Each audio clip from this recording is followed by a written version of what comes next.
We really didn't see him that often, and it was only in the evenings. He just preferred to be over at Robin's house the rest of the time for 1 month. I got him. Friends, it's me, Mirab, welcoming you once again to Star Spill USA. Today, we step inside a courtroom no camera crew was ever meant to enter.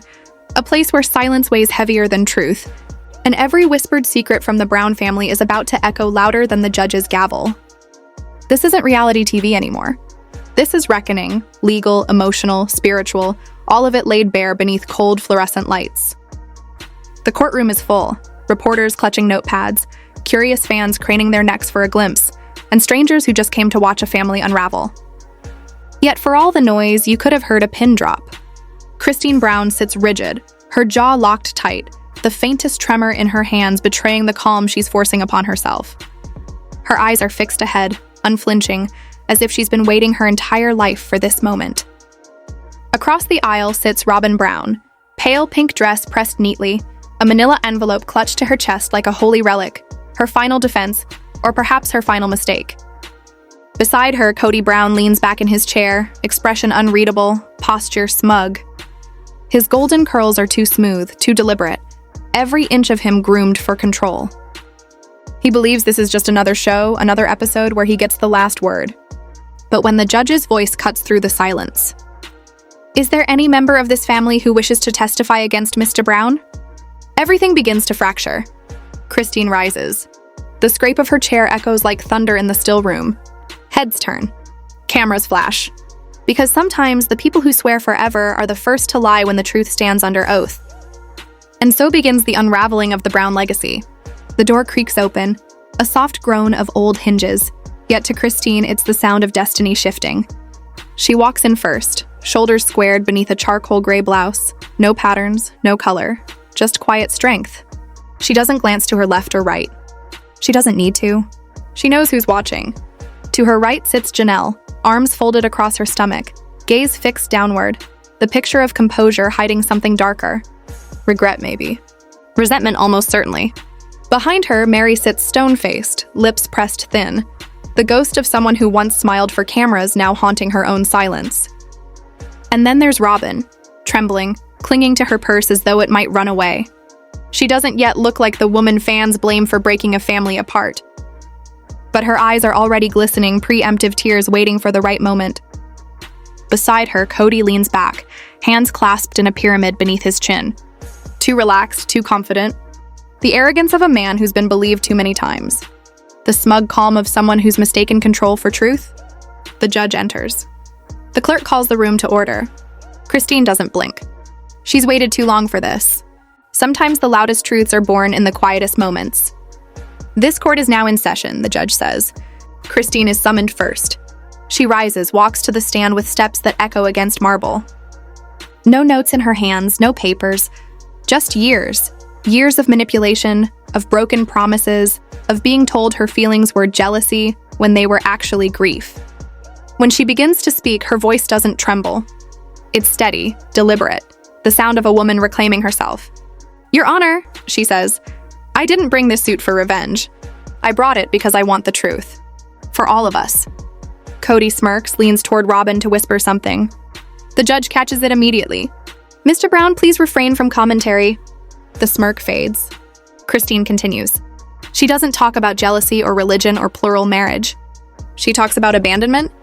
She paints a picture, the slow fade out, the canceled visits, the ignored texts, the Christmases spent without calls, the way her children's milestones went unnoticed while Cody played perfect husband to another household. "I wasn't a wife anymore," she says quietly. "I was a placeholder, a backup plan, until I wasn't even that." The words hang in the air like smoke. Robin drops her gaze. Mary fidgets. Janelle doesn't move. Her silence feels like agreement. Because when a woman stands alone, it's not always weakness. Sometimes it's the only kind of courage there is. The opposing attorney objects, "Your Honor, emotional speculation, irrelevant." The judge doesn't hesitate. "Overruled. Let her speak." Christine presses on. Her tone sharpens. Now she's not just recounting pain. She's dissecting patterns, money, holidays, favoritism. She describes how joint funds quietly began diverting toward Robin's home, how birthdays were forgotten, how family vacations became selective. And then she drops it. the word that sends a chill through the room. I believe there was fraud. The entire courtroom stirs. The judge stills. Miss Brown, are you accusing fraud? Christine's nod is slow, deliberate. Yes, I am. Robin's face drains of color. Cody straightens, jaw tight. Because this isn't just marital fallout anymore. This is legal fire. The judge grants a brief recess. Christine steps out into the corridor, cameras flashing. She pauses, turns to the reporters. Her eyes are calm, almost kind. I'm not here for ratings, she says softly. I'm here because I was erased. And now I'm reclaiming my voice. Behind her, the courtroom door opens. Cody exits, alone. No Robin, no entourage, no cameras, just him. He doesn't look at her until the last second. You realize this didn't have to end here, she says. He chuckles, eyes cold. You ended it when you stopped believing in us. Christine's voice is steady. No, Cody, I finished it when I started believing in myself. The words strike harder than any gavel. When court reconvenes the next morning, the air feels different. Charged, metallic, heavy with anticipation. The judge lists the exhibits. Exhibit A, Robin's sealed envelope. Exhibit B, Christine's financial records. Exhibit C, a 23-second surveillance video. No one saw that last one coming. The footage flickers to life on the courtroom screen. There's Robin and Cody in the family's office, whispering, papers spread across the desk. Robin gestures toward a document. Cody leans closer, voice barely audible. She'll never find out. It's buried deep. Gasps ripple across the courtroom. Robin's lips part in panic. That's out of context, she cries. It's not what it sounds like. But it's too late, because context doesn't echo like guilt. Then comes Janelle's turn. She rises slowly, steady, purposeful. The quiet tactician finally stepping into battle. Do you swear to tell the truth? Her I do rings clear, firm, final. She begins with the numbers, joint accounts, shared properties, withdrawals. Between March and May, she says, placing a document on the bench, $68,000 was withdrawn from a joint account. No receipts. No explanations. Cody's lawyer protests. The judge waves him off. Then the email. Separate agreement proposal, authored by Robin. It outlines a plan to divide family funds into personal accounts. Signed only by Robin and Cody. Was this shared with the rest of the family? The judge asks. Janelle shakes her head. Not until now. Robin rises shakily. I did write that, she admits. But not to divide us. To protect us. To protect our children? The world doesn't understand plural marriage. Janelle lets out a short, bitter laugh. Christine stays silent. Robin turns to Christine, her tone sharp. You were gone long before I came. Don't make me your scapegoat. You gave up. Christine finally meets her gaze. You kept score, Robin, she says quietly. I kept receipts. The gavel slams. Recess. Tension hums like electricity. Reporters flood out, voices colliding in chaos. Inside, the Browns sit frozen. Cody finally speaks, voice low. I did what I had to do to keep this family together. Mary looks up for the first time, eyes glassy. Then why, she whispers, do we all feel like we were left holding pieces? He doesn't answer. He turns toward the window instead, toward a reflection of a man who built his empire on faith, love, and loyalty, and lost everyone. In the quiet conference room, Christine flips through her papers. She's not nervous. She's calculating. Her phone vibrates. A message from an unexpected name. Mary. Just 3 words. I want talk. Back in court, the judge adjusts his glasses. We have a new witness for approval, he announces. Christine's lawyer nods. We call Aurora Sullivan to the stand. Gasps ripple across the room. Robin's breath catches. Aurora, her daughter. She steps forward, 19 years old, trembling. She doesn't look like a child anymore. She looks like someone who's seen too much and stayed silent too long. I wasn't going to testify, she says softly. But I can't pretend I didn't see what I saw. And just like that, the courtroom exhales. Because the truth isn't just coming. It's already here, waiting to be spoken, once and for all. It's already here, waiting to be spoken, once and for all. What you are about to hear is not just another chapter of the Brown family's story. It's the echo of every unspoken word, every silence that screamed louder than confession, every tear that fell behind the cameras. This is where the truth finally crawls out from behind the smiling interviews and carefully edited episodes. The courtroom didn't just host their trial, it hosted the reckoning of a lifetime. The day began with a silence that didn't feel ordinary. The air inside the Arizona courthouse was tense enough to shatter glass. Journalists lined the hallway, their cameras clutched like weapons, ready to capture every flicker of emotion that might betray guilt or pain. Cody Brown entered first. His face was stern, but beneath that posture of control, you could see exhaustion, the kind of fatigue that comes from years of pretending to be right. His hair was tied neatly, but the silver streaks betrayed how much time had caught up with him. Robin followed behind, her expression a perfect portrait of control, until you looked closer.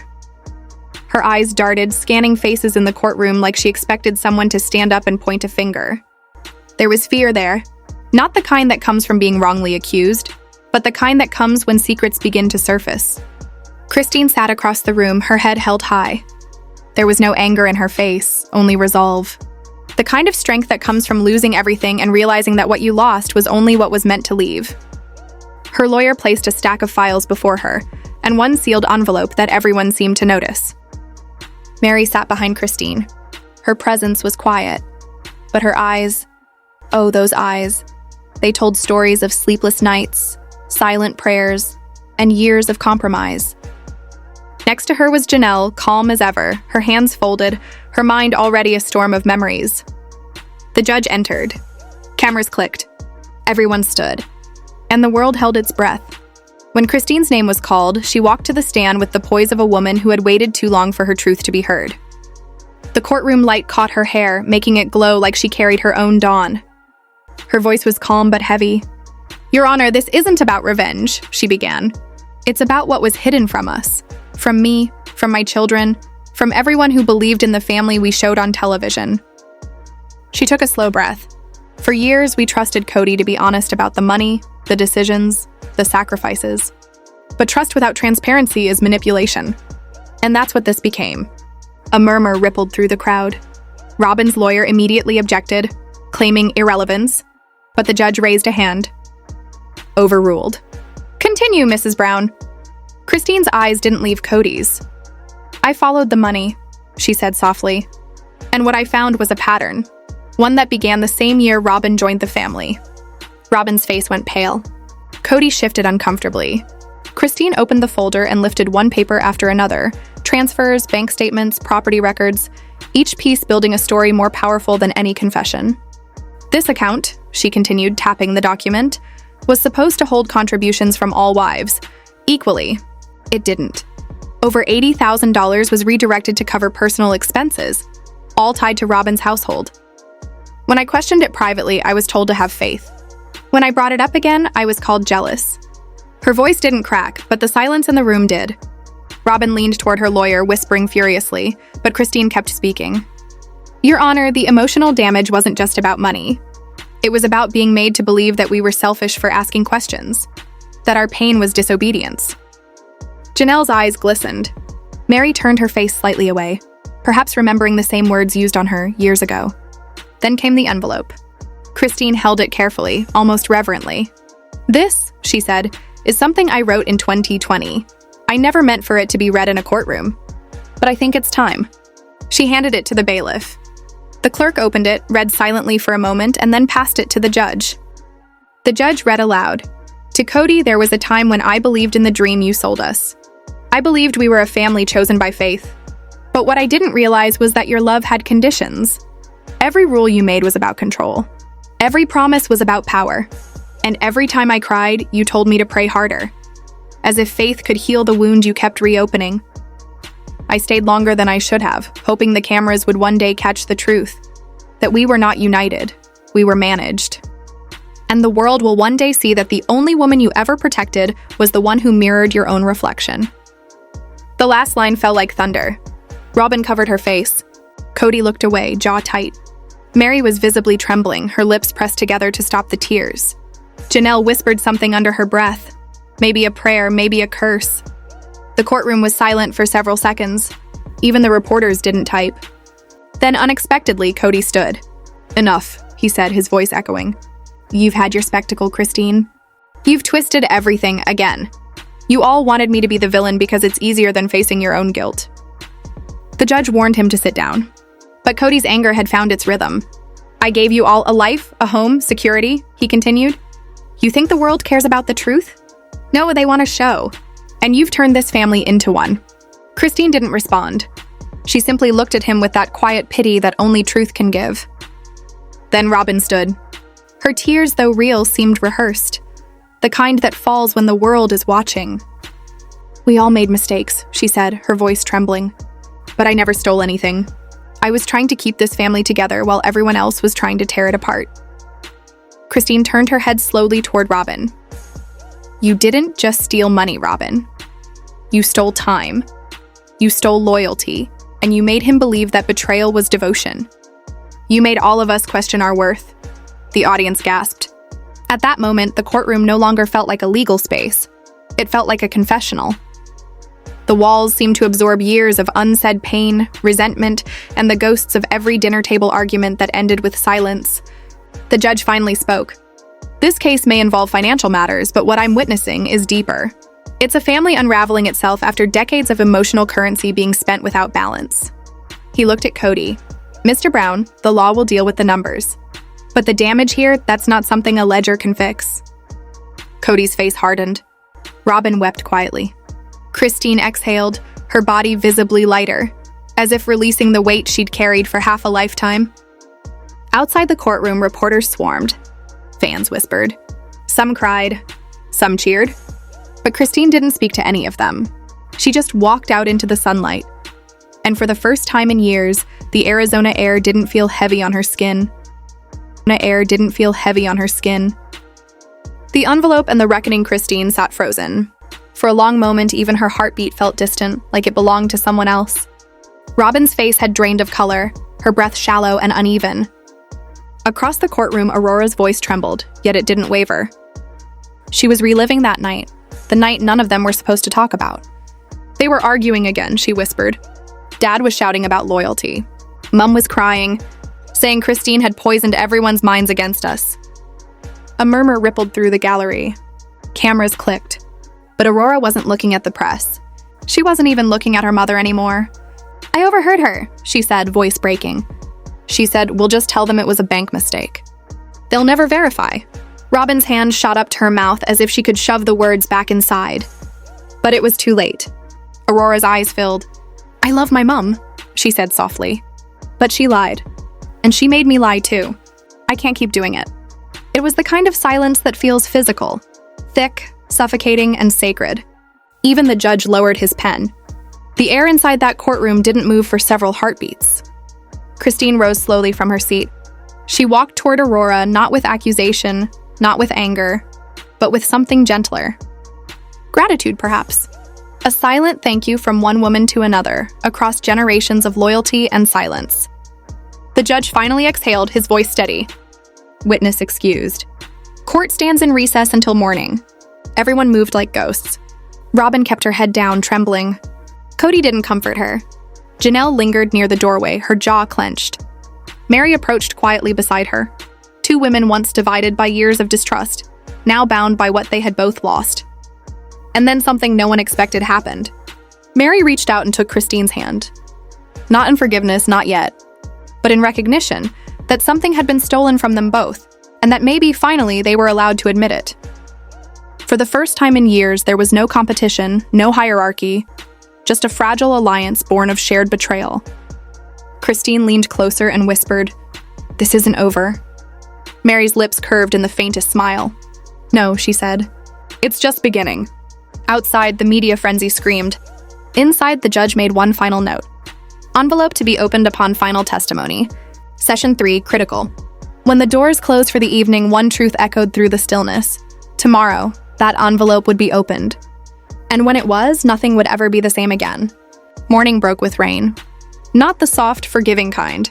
This rain came sideways, thrashing against the courthouse windows, drumming on umbrellas, drenching reporters who refused to leave. Inside, the air felt colder. The Browns sat apart, each on their own island of silence. Robin arrived first, flanked by her lawyer. She wore navy, precise, professional, and unmemorable, the color of damage control. But no one had forgotten the day before. Not Aurora's trembling voice. Not the email. Not the video. Christine entered next.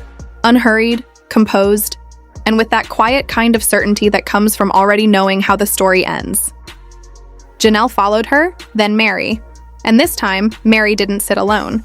She sat beside Janelle. That in itself was history. Cody was nowhere to be seen. When the judge entered, his gaze swept the room like a searchlight. "Are we ready to proceed?" Christine's attorney stood.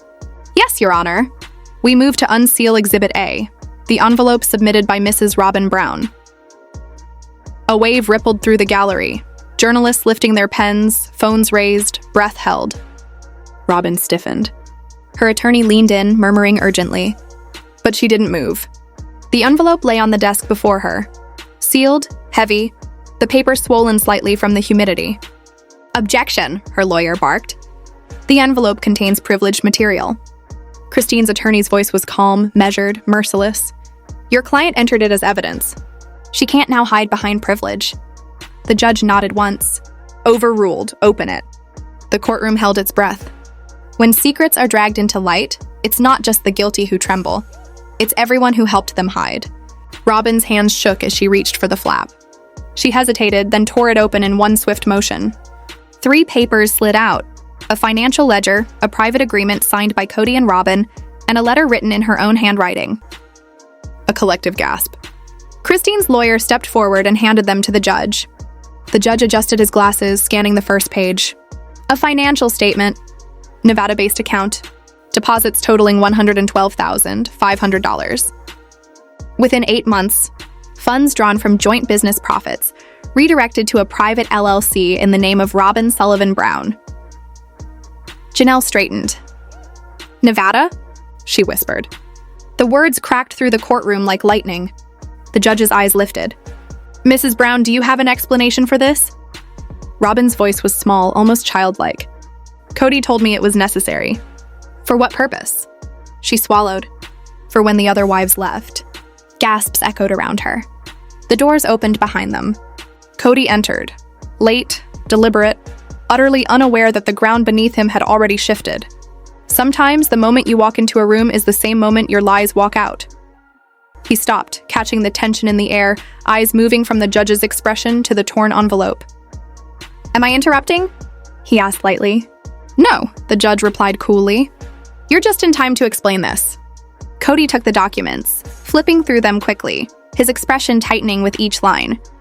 "That ledger is deceptive," he said. "Those were precautionary transfers. We discussed this as a family."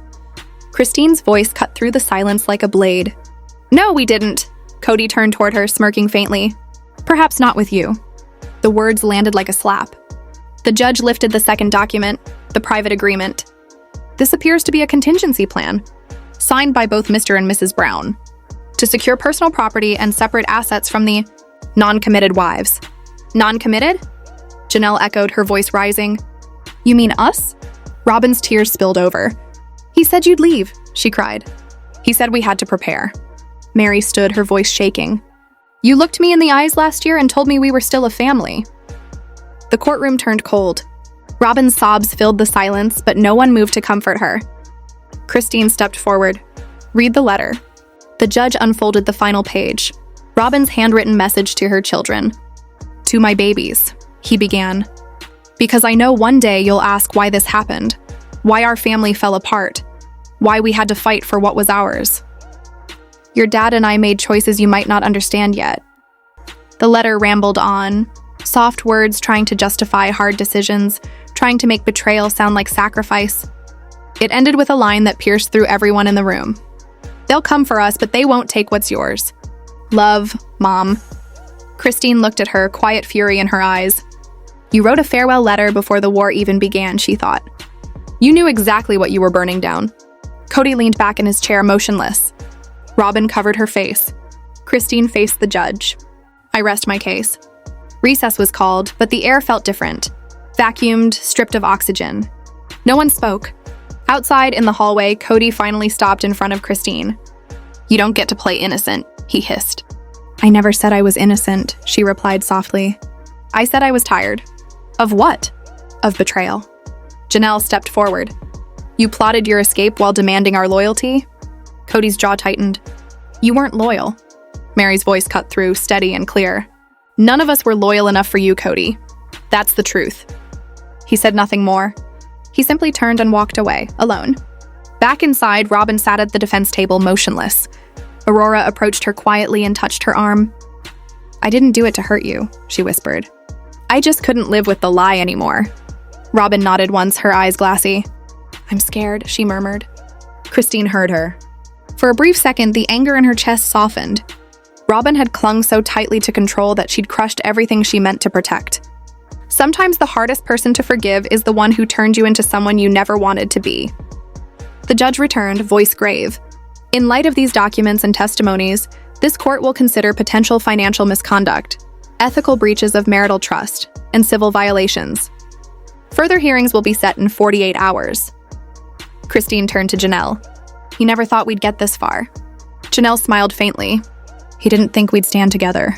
Mary's voice, almost a whisper. "Do you think we might actually win?" Christine exhaled. "Winning isn't the point." "Then what is?" Janelle asked. Christine looked back toward the courtroom. At the shredded illusion, the fragile empire finally crumbling. "Freedom," she said. "Justice doesn't always look like punishment.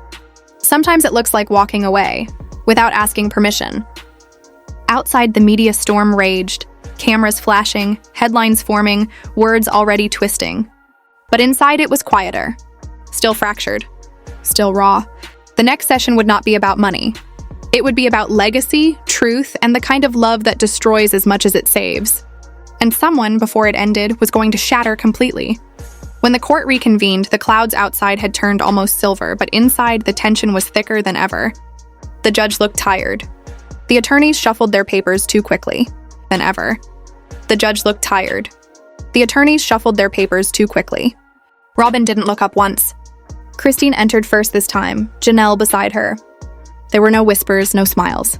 Everyone knew what was coming. The judge cleared his throat. Today, the court will hear the filed financial disclosures and the testimony of Mary Brown. And just like that, the next chapter began. The courthouse was colder than it looked. Outside, the Arizona sun still shone with its deceptive warmth. But inside, everything felt suspended in a different kind of time. A time made of silences, of gazes that didn't quite meet, of breaths drawn too carefully. The marble floor held the echo of every footstep like it was recording a confession. And in that echo came Christine Brown, walking toward a moment that had been waiting for years. For the first time in what felt like a lifetime, all four of them, Christine, Janelle, Mary, and Robin, were in the same room again. Not for a wedding, not for a family dinner, not for the show that had once pretended to hold them together, but for the truth. Christine's eyes moved quietly across the courtroom until they found Mary, seated in a dark maroon coat, her hands folded neatly in her lap. 4 years, Christine thought. 4 long years since Mary had walked away, not in scandal, not in fire, but in silence. For all that time, she'd remained loyal to Cody, even when that loyalty had made her vanish piece by piece. But something had changed inside her. Christine could see it. Today, Mary wasn't the quiet shadow anymore.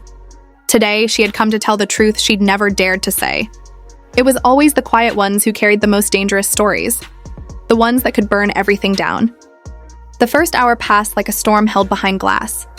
Lawyers moved in slow, precise patterns, through ledgers, tax records, bank statements. Paper after paper revealed what everyone had felt but never proved. Robin sat stiffly, her hands in her lap, eyes fixed on a spot on the wall, refusing to meet the gaze of anyone across from her. Every new document projected on the screen pushed the air tighter around her. Then Janelle stood. Her authority didn't need to be loud. She rose with a binder thick enough to break the table, Cody Family LLC records, annotated. She moved toward the stand with the calm control of someone who'd waited too long to be heard. "These numbers don't lie," she said clearly. But someone worked very hard to make sure they didn't tell the truth either. The judge nodded slightly, adjusting his glasses. "Please explain," he said. Janelle pointed to a series of small, frequent withdrawals, listed as consulting fees, paid every 2 weeks to a shell business. The business, she explained, was registered in Cody's name, but the listed address belonged to Robin's second home in Flagstaff. "These payments were not reported on the joint family tax returns," she continued, "and they were not shared with the other wives." From the defense table, Cody's laugh was small and dry. "They were trivial," he said. "Petty amounts. Not worth dragging into court?" Janelle's jaw tightened. "Trivial?" she repeated.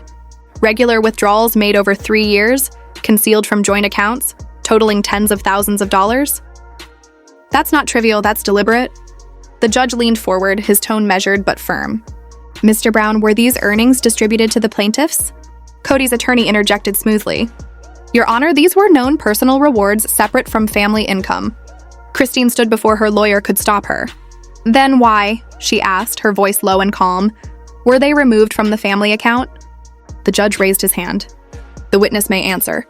But Cody didn't. His lips pressed into a line so thin it could cut glass. Under the table, Robin reached for his hand, a gesture meant to comfort. But he pulled away before their fingers met. Even the strongest alliances crack when money, lies, and loyalty start pulling in different directions. Then came the moment everyone had been waiting for. Mary Brown, please take the stand. The room shifted. Christine watched as Mary stood slowly, carefully, like she was bracing herself against a storm only she could feel. Her maroon coat brushed the chair as she walked forward.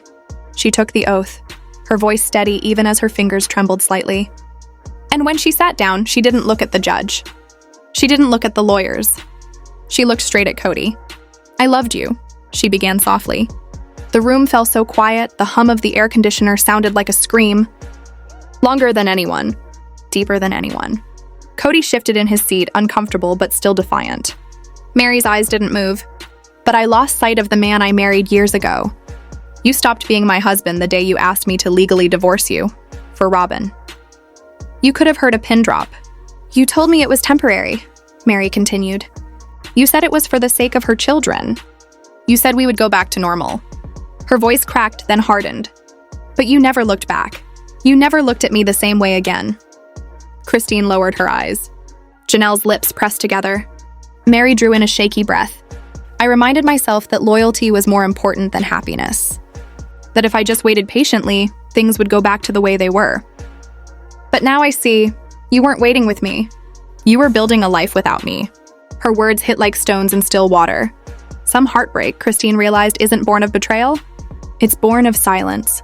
The silence that lingers when love walks away quietly. Cody opened his mouth to respond, but the judge lifted a hand. You'll have your turn, Mr. Brown. Mary's attorney stepped forward, setting down a few sheets of paper, text messages, printed and dated. These, she said, are communications between Mr. Brown and Mrs. Sullivan Brown, 1 week after my client requested emotional separation. Christine leaned forward. The attorney read aloud. Finally, she's out. Now we can restructure everything without pushback. Christine gasped. Janelle muttered something under her breath. Even Robin's expression faltered. Mary's voice trembled. You didn't grieve the death of our marriage, she said. You celebrated it. That's out of context, Cody barked, standing up so fast his chair screeched. The judge banged the gavel 3 times. Sit down, Mr. Brown. You are out of order. But the order was already gone. Emotion was spilling across the room like ink. Robin stood next, tears streaking her cheeks. I didn't know he said that, she whispered. I didn't want any of this. I just wanted to protect my family. Christine rose too. Her voice, calm but sharp, cut through the noise. Your family? What about the rest of us? Robin's lip trembled. You hated me from the moment I joined. Janelle spoke quietly without malice. A family doesn't fall apart all at once.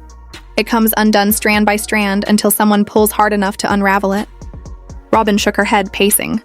He made me think I was the only one who loved him, she said, her voice growing louder, breaking. He told me you all left him, that I had to save what was left. Her words tangled into sobs.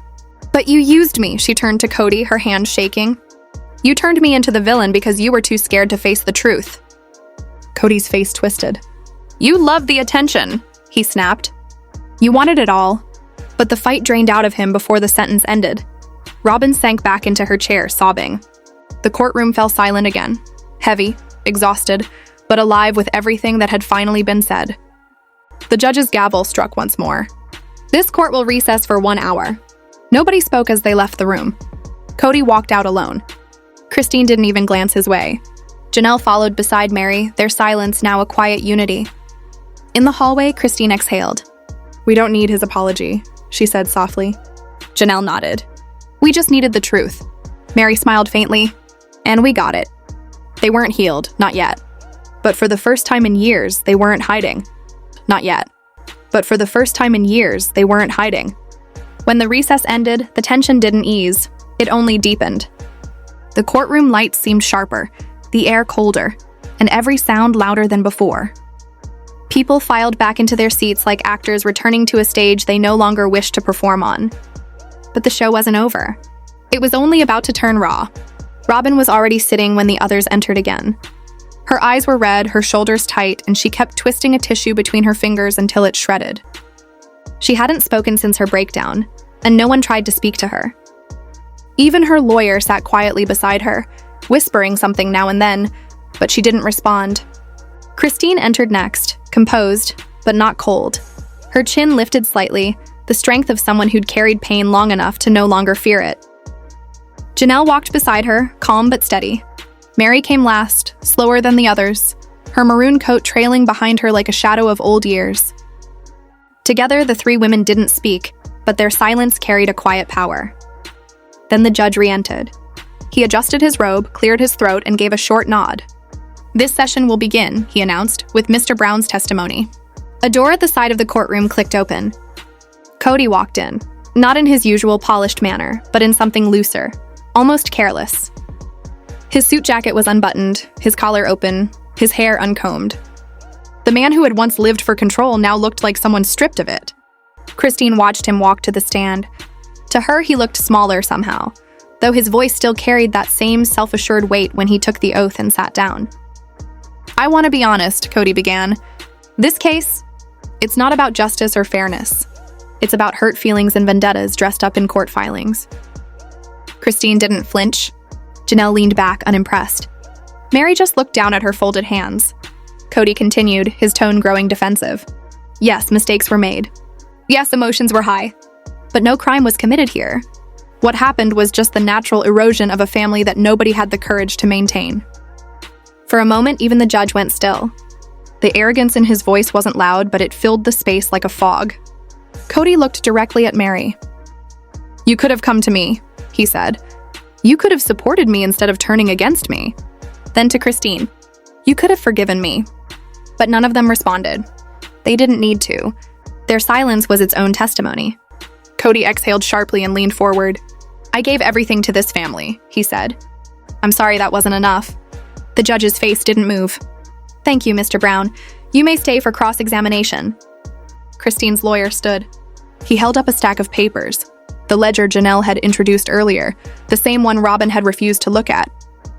"Mr. Brown," he said evenly, "you claimed these withdrawals were routine, but in internal notes you labeled them as contingency planning. Who exactly were you planning for?" Cody blinked, the question catching him off guard. His mouth opened slightly, then closed again. Finally, he muttered, "For the only wife who remained." The courtroom didn't explode in noise. It shifted in movement, gasps, chairs creaking. The weight of realization pressing down on everyone at once. Christine closed her eyes. Janelle exhaled sharply. Mary's face fell, not with shock, but with confirmation. Sometimes truth doesn't come in grand revelations. It leaks through the cracks people didn't think anyone would notice. The judge spoke quietly. "That will be all." He looked across the courtroom. Closing statements. Christine's lawyer rose again, voice firm but measured. "Your Honor, we have demonstrated a clear pattern of financial mismanagement, emotional manipulation, and deliberate exclusion from assets earned collectively. My client is not seeking vengeance. She is seeking fairness, after years of unpaid labor, emotional neglect, and the quiet rewriting of her life without her consent." He paused, letting the words settle like dust. "Justice," he finished softly, "is not about punishment. It is about acknowledgement." Robin's lawyer didn't rise. Her defense had already been withdrawn. Cody's attorney simply said, "We stand on the record." The judge sat back, his eyes moving between each of them, Christine, Janelle, Mary, Robin, and Cody. For a moment, no one spoke. Then his voice filled the silence. "This case," he began, "is unlike most that come before this court. It is not a divorce. It is not a custody dispute. It is, in truth, a reckoning for a family built on shared belief, undone by secrecy." He turned to the exhibits before him. There is a documented pattern of diverted funds, unreported income, and unilateral decisions made without the knowledge or consent of the other parties. Cody stared straight ahead. The court finds, the judge continued, that Mr. Brown and Mrs. Sullivan Brown acted in ways that financially disadvantaged the plaintiffs. As such, restitution will be made in the following amounts: $78,000 to Christine Brown, $42,000 to Janelle Brown. Christine didn't cry. Her eyes shimmered but held firm. It wasn't about the money, it was about being seen finally as right. The judge's gaze moved to Mary. "No dollar value can measure emotional harm," he said softly.